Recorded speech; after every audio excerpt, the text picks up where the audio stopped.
mayroon naman tayong mga information ibigay sa inyo.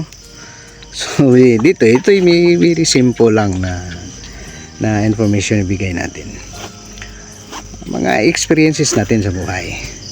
So minsan may friend, so ito ay practical na mga dapat nating gawin tungkol sa freezer natin or sa ref natin.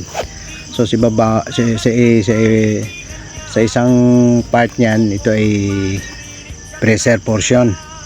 So dito pag nilalagyan natin ng ano mang inilalagay natin, either isda man o karne, ito ay mahirap nating kunin pag nag-ice na.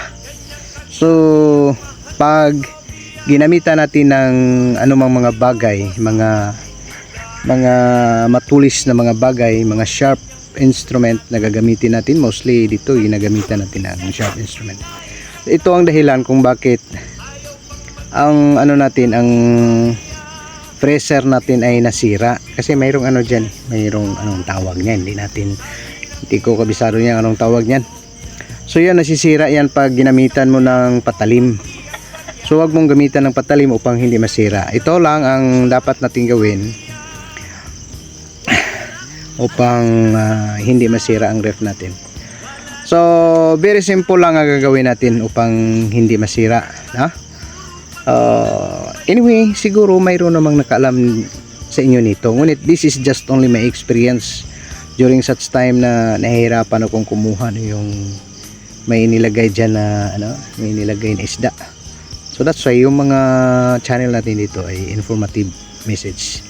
So dito, yan mo ng tubig, yung natural na tubig. Lagyan mo ng natural na tubig.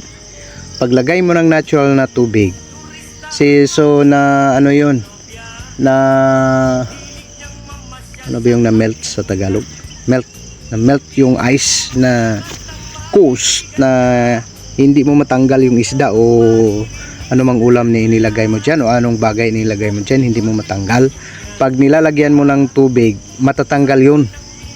So yun lang ka-simple ang gagawin mo upang makuha mo ang mga bagay na inilagay mo sa ref o sa freezer na medyo matigas, medyo mahirap kunin. Yun lang mga friend.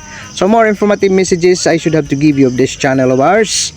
Madami-dami pa tayong dapat ibigay dito sa inyo, dito sa channel natin. Have a blessed day my friend.